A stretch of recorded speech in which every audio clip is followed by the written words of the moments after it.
It's the Locked On Podcast Network, your team every day. All the sports news you need every day in under 20 minutes. Follow Locked On today on the Odyssey app or wherever you get your podcasts. You are Locked On Red Sox, your daily Boston Red Sox podcast. Part of the Locked On Podcast Network, your team every day. Hey there, happy Monday, and welcome to another episode of the Locked On Red Sox podcast. We thank you so much for spending your Monday with us, whether you're in the car, at work, at home. Thank you so much for tuning in. I have a very jam-packed show for you today. I'm so excited to get into everything. My name is Lauren Campbell. I cover Boston sports, everything Boston sports for NESN.com. I have been covering the Boston sports scene now for a little over 6 years.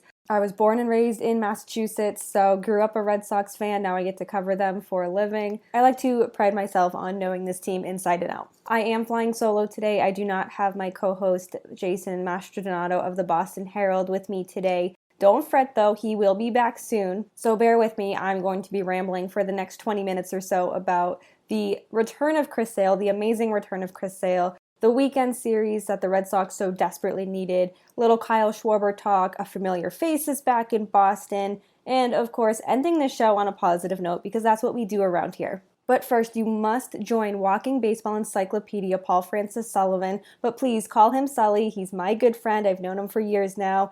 Every single day on Locked On MLB for a unique look at the majors, both present and past, featuring exciting guest interviews, routine check-ins from the Locked On MLB Network's team of local experts.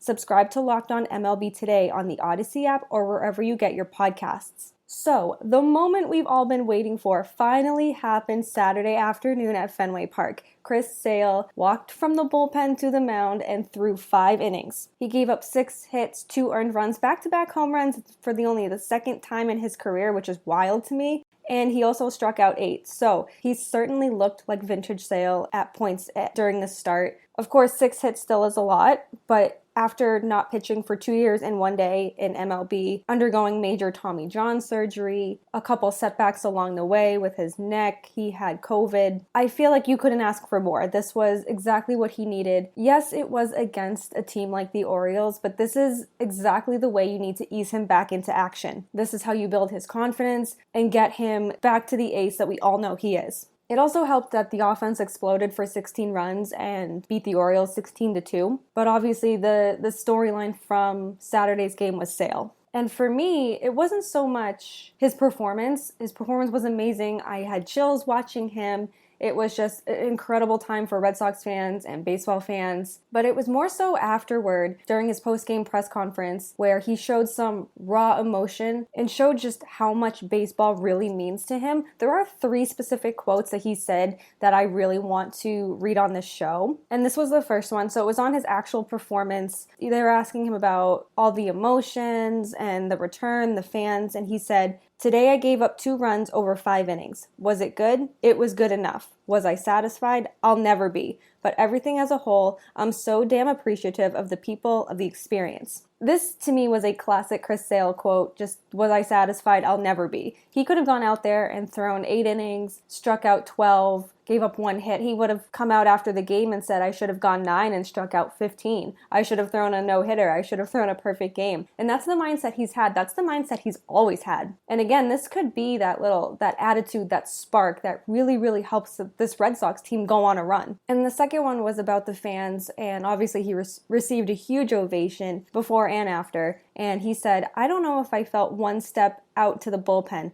It was amazing. These fans have had my back since the day I got here. I'm appreciative of that." When he was traded to the Red Sox, I remember how excited I was, and I remember Twitter just absolutely going insane. Even Facebook was going insane, and it was just really fun to see how excited everyone was to have Chris Sale in a Red Sox uniform, and he's really shown how incredible he is over the time he's been here, and it's clear how much he loves baseball. It's clear how much this game means to him, and that he's a bulldog.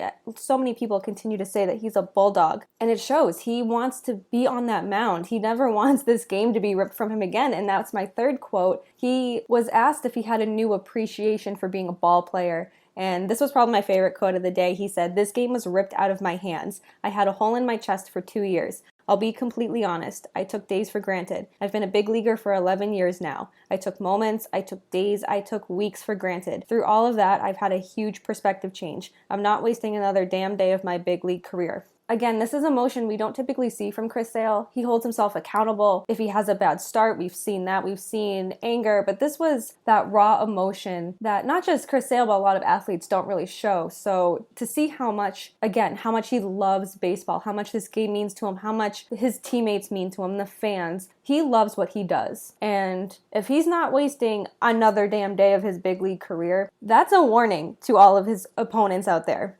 But at the end of the day, it was so good to see Sale back out there. He will pitch once again. He'll pitch Friday against the Texas Rangers. The Red Sox have an off day Monday, so he gets, again, a little bit added rest, and I think that's incredibly important right now. Alex Cora said Sunday that Chris Sale felt okay. He felt ready to go. He's on track for his next start.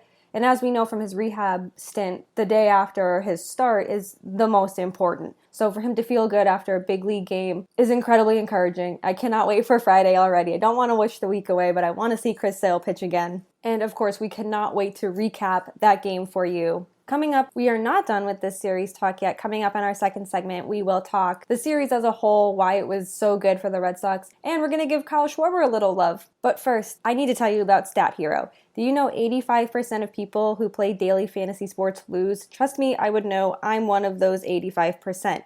Is it really surprising though? This game is rigged against you. You're playing against thousands of other lineups, not to mention experts, who have more tools and more time. Let's be honest, you don't stand a chance. Introducing Stat Hero. It's the first ever daily fantasy sportsbook that puts the player in control and winning within reach. I have played daily fantasy sports for a long time. I've played daily fantasy baseball, daily fantasy football, and man, it is frustrating when you lose, but let me tell you, Stat Hero is so good for people like you and me who are not experts, who do not have all these tools and time, because you are in total control.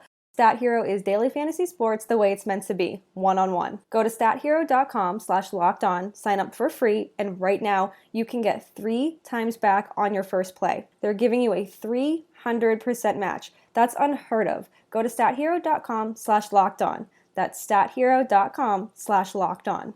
David Harrison here, the Locked On Washington Football Team podcast, celebrating with you a 21 grain salute to a less boring sandwich thanks to Dave's Killer Bread. I don't know about you guys, but when I eat pizza, I eat it for the toppings, not the crust. And when I eat a sandwich, it's for what's inside the bread, not for the bread. But when I throw a sandwich on 21 whole grains and seeds, thin sliced bread from Dave's Killer Bread, it is the epitome of addition by subtraction. That thin sliced bread lets me focus on what's inside the sandwich, but also adds to the sandwich with killer taste, killer texture, killer nutrition, a subtle sweetness, and a seed-coated crust. Dave's Killer Bread is America's #1 organic bread for a reason. It tastes so stinking good. Dave's Killer Bread is made with the highest quality organic and non-GMO ingredients and is power-packed with whole grains, fiber, and protein.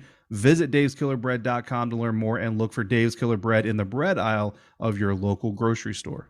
Welcome back. So as I mentioned at the top of the show, the Red Sox did indeed sweep the Orioles, something they so desperately needed to do. They only took one game against the Rays. The offense exploded for 20 runs. However, they couldn't carry that momentum in the finale. So yes, the lowly Orioles entered Fenway Park against a very frustrated and angry Red Sox team, also obviously with the return of Chris Sale, a very motivated Red Sox team. And I don't need to tell you how bad the Orioles are, but these are the games the Red Sox need to win, these are the games the Red Sox should win, and these are the games the Red Sox did win. There was a lot to like about this series. Again, I know it's the Orioles. I know it's not the Rays. It's not even the Yankees or the Blue Jays. But this team needs to get on a roll sometime. It needs to start somewhere, and Friday through Sunday could be exactly what that was. And aside from Saturday's game, obviously with this return of Sale, the team was incredibly excited.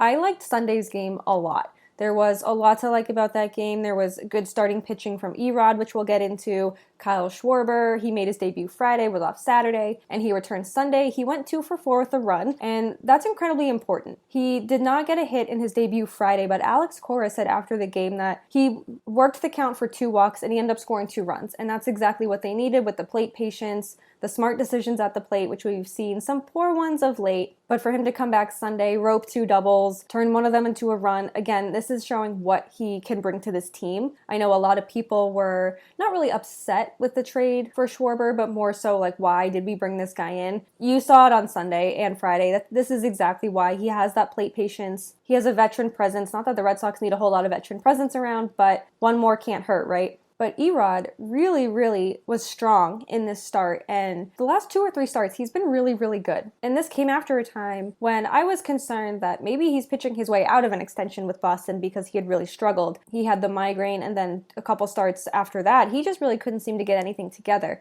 He's turned things around. On Sunday, he threw 6 innings, gave up 3 hits. He didn't give up any earned runs, 3 walks, and 6 strikeouts. After the 6th inning, the Nesson cameras caught Alex Cora and Erod exchanging some pleasantries, we'll call it. There was clearly frustration on both ends because Alex Cora went up to him and said, "You're done, we're taking you out." And Erod wanted to go more. Listen, I get it. When you're dealing that way, you want to continue your outing, you want to continue to be strong, and you want to continue to build. Some hands were thrown up, Alex Cora walked away. But at the end of the day, I really liked this move. I thought it was the right move. I shouldn't say that I really liked it, but I did think it was the right move. If I was in Alex Cora's shoes, I would have done the same thing. This bullpen really needed some work. We hadn't seen Adam Ottavino in a week. However, he did get hit in the shoulder with a line drive that bounced into the outfield. He had to come out of the game. He is fine. Thankfully, it's just a contusion. There was no structural damage. That's really good news.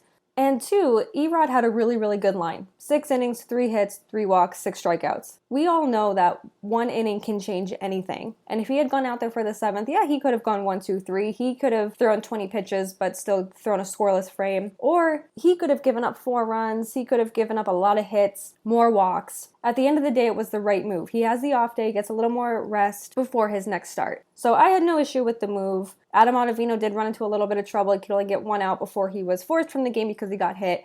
Garrett Whitlock and Matt Barnes came in, did what they did, closed the game, and the Red Sox swept the O's. What's important about this series, too, is that the Rays lost a couple of games over the weekend. So now the Red Sox are only 3 games back of the AL East. Very important games for the Red Sox. Again, these are games they have to win. These are games that they should be winning because it's the Orioles. People call them a AAA team. There are players on this team that I have never even heard of. But again, this is how the momentum starts. And it's incredibly important to sweep that series going into a new series in New York against the Yankees. The Yankees are still trailing the Red Sox in the AL East. And again, this is an incredibly important series for both teams because the Red Sox need to hold their lead over the Yankees. They need to try to gain ground on the Rays. We are in mid-August and we're approaching September. These games become more and more important by the day. We will not see Chris Sale pitch against the Yankees, and again, that's fine. He needs all the rest he can get. Pitch against a team where not as much is at stake. I think that this is exactly the right move. I know they've been really slow with his rehab and now kind of easing him into big league action. This is what they need to do because the Red Sox are making a push for the postseason, and you need Chris Sale as close to 100% as possible, and this is exactly how you do it. So the series as a whole, like I said, was incredibly fun. It was exciting. It's always good when the Red Sox sweep. So I took to Twitter on the Locked On Red Sox Twitter account, LO_Red Sox, for those of you who want to follow along. And a couple people said what their favorite thing from the weekend series was. So user Sean Driscoll, his ad is Sean here, was Bobby D hitting homers. Glad they have stuck it with him. Yes, this was a huge series for Bobby Delback. He really broke out of his slump. He's hitting the cover off the ball all of a sudden. I don't know if Kyle Schwarber coming in and potentially taking over first base, or not taking over first base, but taking playing time from him sparked something. I don't know if he corrected his swing. I don't know if he just prayed for plate patience, but whatever he did, it worked. And Bobby Delback looks awesome right now. He's caught fire. And this is something that needed to happen for him. Fans were ready to throw him to the fire. They were getting so frustrated. He was swinging at everything. Alex Cora mentioned that some of the struggles he was facing. So to kind of see him turn it around against a team that no better time than to turn yourself around, this is what he needed. And I'm glad to see that. I'm glad they also have stuck with him because he does have a ton of potential. He's young. He's going to go through growing pains. He's going to go through slumps. He's going to figure it out. Does this mini streak he's on right now mean he has figured it out? No. But it could be a good sign of things to come. And then another Twitter user, GoPats, at Red Sox Chimp, said his favorite moment from the weekend was the Chris Sale outing. I mean, obviously, how could it not be? I could say a million times over on this podcast. It was just so great to see him out there again, see him with his teammates, the ovation, the raw emotion after the game, just knowing how happy he was to be back. He was probably happier to be back than the fans were. So 2 very good moments from that game as well. And one small thing that happened during Sunday's game is that the Red Sox brought back old friend Travis Shaw. They claimed him off waivers from the Brewers, and he was a pretty productive corner infield during his 2015 and 2016 seasons with the Red Sox. This was really, really good move. It's a depth move. Again, brings in another veteran guy, somebody who's familiar with Alex Cora. Is it something that drastically changes your team? No, but it provides you more depth and depth that you really need right now. Coming up, we have my unpopular opinions and, of course, ending the show on a positive note. What better way to end your Monday than on a positive note, right? But first, we are supported by Built Bar. I absolutely love Built Bar. They have so many delicious flavors, so many to choose from. Literally, there's something for everyone. And when you talk to a Built Bar fan, such as myself, we're definitely pretty passionate about our faves. There's so many flavors. There's cookies and cream, there's raspberry, there's coconut, literally something for everyone. But not only are these Built Bar flavors the best tasting, they're also really healthy too. These macros are crazy. There's 17 to 18 grams of protein, calories in the 130 to 180 range, only 4 to 5 grams of sugar, and only 4 to 5 grams of net carbs. Great flavors, they're tasty, plus they're healthy. Built Bar is also the official protein bar of the U.S. track and field team, which is pretty cool. Go to Built Bar and use promo code LOCKED15 and you'll get 15% off your first order. Use promo code LOCKED15 for 15% off at Built.com. We are also sponsored by BetOnline. BetOnline is the fastest and easiest way to bet on all of your sports action. Baseball season is in full swing and you can track all the action right at BetOnline. Get all the latest news, odds, and info for all your sporting needs, including MLB, NBA, NHL, and all your UFC MMA action. Before the next pitch, head on over to BetOnline on your laptop or mobile device and check out all the great sporting news, sign-up bonuses, and contest information. Don't sit on the sidelines anymore, as this is your chance to get into the game as teams prep for their runs to the playoffs. Head to the website or use your mobile device to sign up today and receive your 50% welcome bonus on your first deposit. BetOnline, your online sportsbook experts. Promo code LOCKEDON. Welcome back. So unpopular opinions are a bit different without Jason because we can't bounce off each other and tell each other either how much we love or hate each other's opinions. So mine's pretty simple this week. I don't even really know if it's unpopular because I've called for this move for so long, but with Martin Perez and Garrett Richards in the bullpen, I think this bullpen is going to become not deadly, but a lot tougher. Because Alex Cora said Sunday the benefit of having Richards in the bullpen is they have somebody who throws sliders. And it's a different slider from Adam Ottavino's, but it gives them a little more flexibility in the bullpen. And again, we know Perez can go one, 2, 3 innings. We know Richards can go 3, maybe stretch him to 4. So I really, really like this move. I think that it's going to help the Red Sox down the stretch. I think it's going to help the relievers who have been overused get that needed rest. So again, I don't know how unpopular it is, but I'm going to stick with it because, like I said, I've been calling for this move, so I just want to toot my own horn a little bit. And ending the show on a positive note, I think my last positive note was about Bobby Dalbec getting 5 RBIs in a game, and I'm sticking with the Dalbec trend after his really strong series. I know I briefly touched on this in the second segment, just how strong he looked and how good it is to see him absolutely tear the cover off the ball. He absolutely needs to continue this momentum. He needs to keep this fire somehow, some way, especially going into a series against the Yankees. There's a lot riding on the line here. So, Bobby Dalbec, if you're listening, please keep doing what you're doing.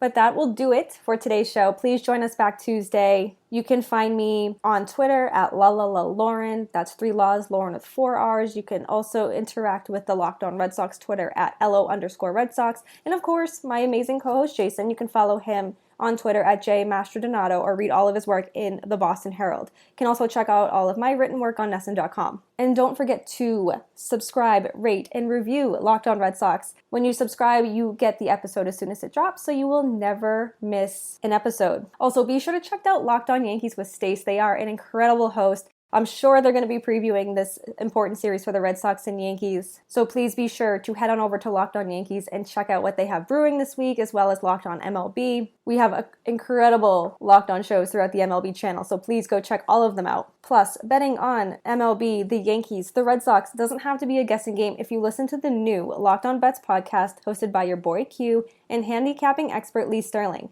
Get daily picks, blowout specials, wrong team favored picks, and Lee Sterling's lock of the day. Follow the Locked On Bets podcast, brought to you by betonline.ag, wherever you get your podcast. Have a great day. We'll see you tomorrow. The two top teams in baseball battle it out for 10 in a row. Here's what our local experts are locked on today. The New York Yankees won their 10th straight game, knocking off the red-hot Atlanta Braves 5-1 on Monday. The Yankees are still second to the Rays in the AL East, but for how long?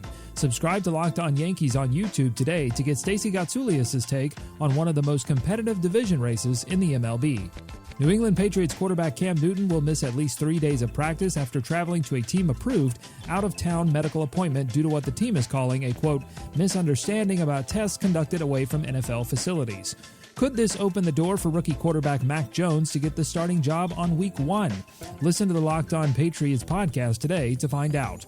On Locked On NHL, they are ranking the top 50 players heading into the NHL's 2021-2022 season. Subscribe to Locked On NHL on YouTube to watch or wherever you get podcasts to listen. Local experts on the biggest stories, it's the Locked On Podcast Network, your team every day.